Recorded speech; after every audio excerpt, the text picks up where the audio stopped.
आज इस ग्राउंड पे उपस्थित हमारे गुरुजी और यहाँ उपस्थित सारे धावक एवं सभी लोगों को स्वतंत्रता दिवस की हार्दिक शुभकामनाएं।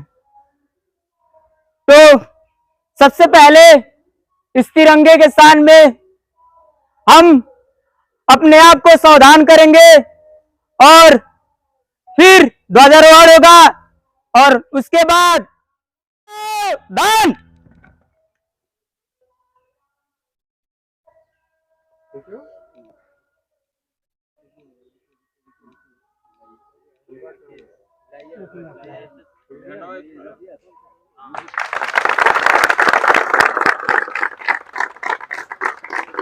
राष्ट्रगान प्रारंभ। भारत भाग्य विधाता पंजाब सिंध गुजरात मराठा द्राविड़ उत्कल वंग विंध्य हिमाचल यमुना गंगा उच्छल जलधि तरंगा। तब शुभ नामे जागे तब शुभ आशीष मांगे गाहे तब जय गाथा जनगण मंगलदायक जय हे भारत भाग्य विधाता जय हे जय हे जय हे जय जय जय जय हे। भारत माता की, भारत माता की, भारत माता की। वंदे वंदे वंदे वंदे। इंकलाब इंकलाब इंकलाब इंकलाब। महात्मा गांधी, महात्मा गांधी, सुभाष चंद्र बोस, सुभाष चंद्र बोस।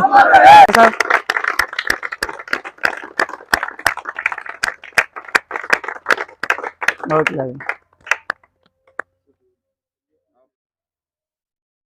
भरत भैया, गणेश भैया और यहाँ के चीता कहे जाने वाले हमारे राजेश भैया और यहाँ पे उपस्थित सभी भाइयों को मैं इस स्वतंत्रता दिवस की शुभकामनाएं देता हूँ।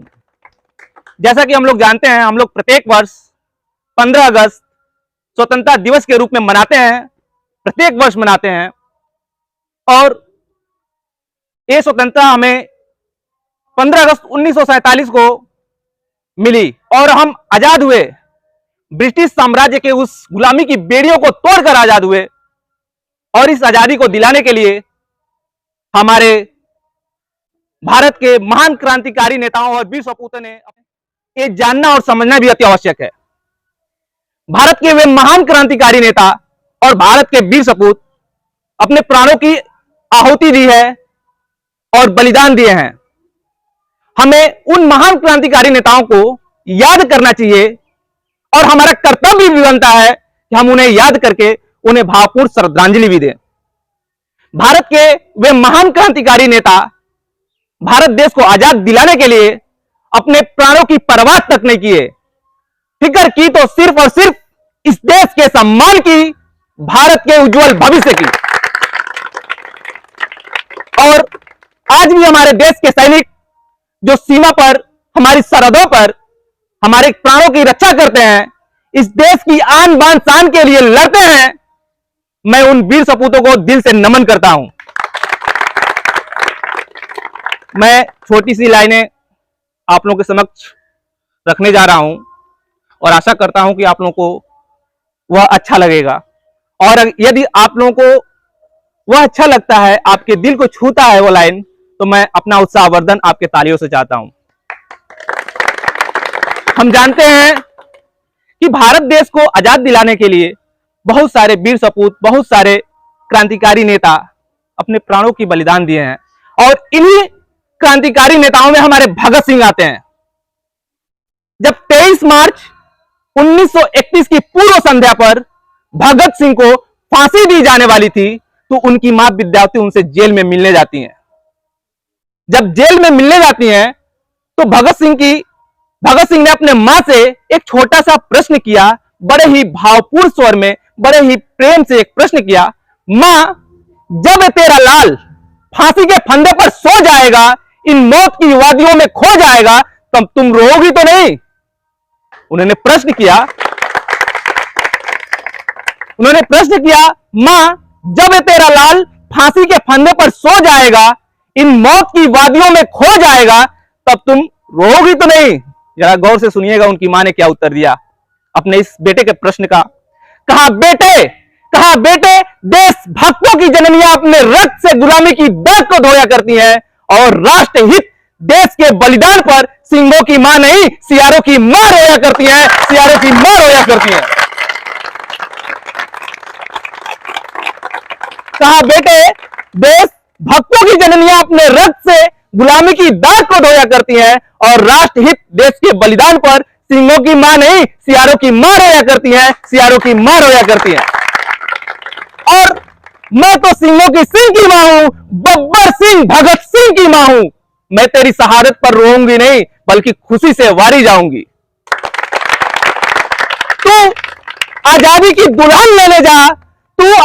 दुल्हन लेने जा, मैं सगुन की लड्डू बंटवाऊंगी, और कहती है कि जा बेटे जा, ले आ स्वतंत्रता का डोला, मैंने अपने हाथों तेरा रंगा बसंती चोला। भारत माता की।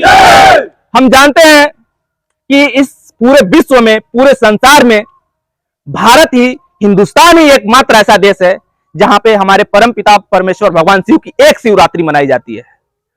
वहीं हमारी माता आदि शक्ति जगदम्बा मां दुर्गा की नवरात्रि मनाई जाती है, और यह प्रतीक है उस मां के बलिदान का, जिसको पता है कि उसका बेटा शाम को फांसी के फंदे पर चढ़ने वाला है, उसका बेटा शहादत को प्राप्त करने वाला है, इस दुनिया को छोड़ के जाने वाला है, लेकिन फिर भी उसके प्रश्नों में देश प्रेम झलक रहा है।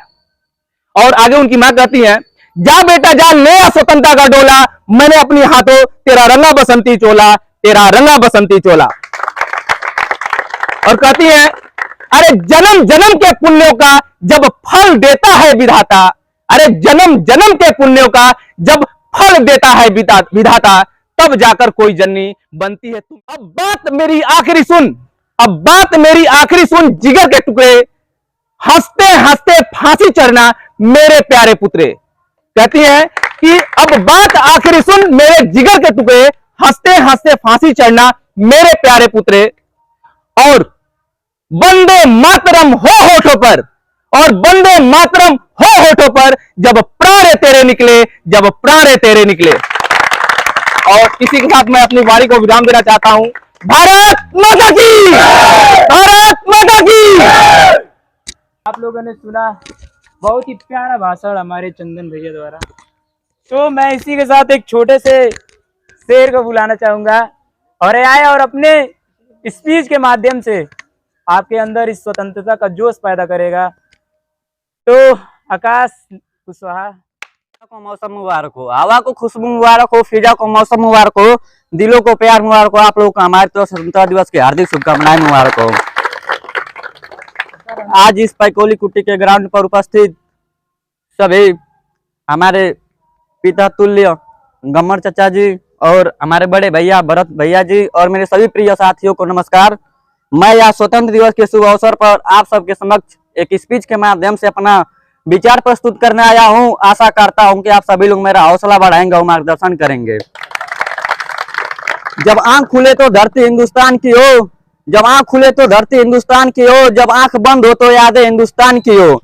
जब आंख खुले तो धरती हिंदुस्तान की हो, जब आंख बंद हो तो यादें हिंदुस्तान की हो। हम मर भी जाए तो कोई गम नहीं, मरते वक्त मिट्टी हिंदुस्तान की हो, मरते वक्त मिट्टी हिंदुस्तान की हो।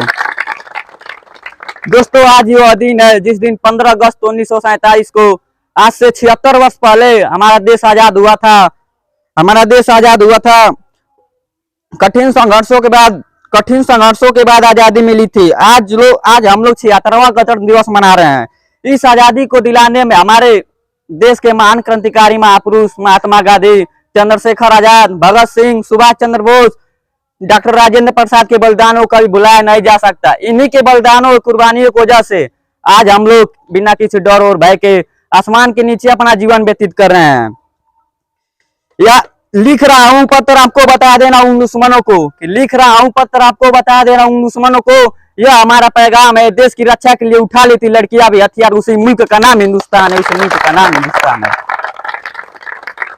याद करिए वो दिन 1999 में जो मध्य रात्रि में जब पूरा भारत सो रहा था, तब संयुक्त राष्ट्र अमेरिका के प्रधानमंत्री जी ने भारत के प्रधानमंत्री श्री अटल बिहारी वाजपेयी जी को कॉल किया और कहा कि पाकिस्तान के मुशर्रफ कह रहे हैं कि भारत पे परमाणु आक्रमण करेंगे। तब लोहा जैसे सीना रखने वाले अटल बिहारी वाजपेयी जी ने कहा कि मैं आपको आश्वासन देता हूं कि पाकिस्तान कल तक का सूर्योदय नहीं देख पाएगा।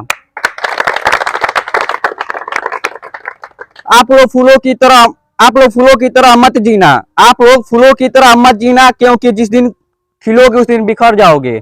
आप लोग फूलों की तरह मत जीना, जिस दिन खिलोगे टूटकर बिखर जाओगे। जीना ही है तो पत्थर के जैसे जियो, जिस दिन तरह से जाओगे खुदा बन जाओगे, खुदा बन जाओगे। साइंस कहता है कि दुनिया का कोई भी इंसान नहीं सह सकता 0 से नीचे 50 ऊपर का तापमान। साइंस कहता है कि दुनिया के इंसान कोई भी नहीं सह सकता 0 से नीचे 50 ऊपर का तापमान। तो फिर ये लोग कौन है जो -30 डिग्री के सेल्सियस पे ग्वालियर में सियाचिन में तिरंगे के तार कस रहे हैं? तो फिर ये लोग कौन है जो 52 डिग्री पर सियाचिन के बडमीर के रेगिस्तान में ठहाके मार के हंस रहे हैं? अरे ऐसी जाबाजियां हार मांस के पुतलों में कहा, इसके लिए तो यक्ष या देवदूत चाहिए। खुदा के भेदे हुए फरिश्ते हैं जनाब, कोई और सबूत चाहिए तो बताइए। उनके हौसलों का मुकाबला ही नहीं है, उनके हौसलों का मुकाबला ही नहीं है जिनकी कुर्बानी का कर्ज हम पे उधार है। आज हम इसलिए खुशहाल हैं यारों क्योंकि बॉर्डर पे जवान हमारे बलिदान के लिए तैयार हैं, बलिदान के लिए तैयार हैं। हम हर सुबह अपने खूनों से वतन का नाम लिखते हैं, हम हर सुबह अपने खूनों से वतन का नाम लिखते हैं। और आप लोग एक संग्राम लिख देना, अगर मैं देश की रक्षा करते करते मर भी जाऊं तो मेरे कफन पे जय हिंद का नाम लिख देना, मेरे कफन पे जय हिंद का नाम लिख देना। एक दिया उनके भी नाम का रख लो पूजा की थाली में, एक दिया उनके भी नाम का रख लो पूजा की थाली में, जिनकी सांसें थम गई भारत मां की रखवाली में, जिनकी सांसें थम गई भारत मां की रखवाली में। अंजाम की फिक्र तो कुत्तों आवारों को होती है, अंजाम की फिक्र तो कुत्तों आवारों की होती है। हम तो देशभक्त हैं, जहां हमारी रिक्स होती है हमारी एंट्री फिक्स होती है। जय हिंद, जय भारत।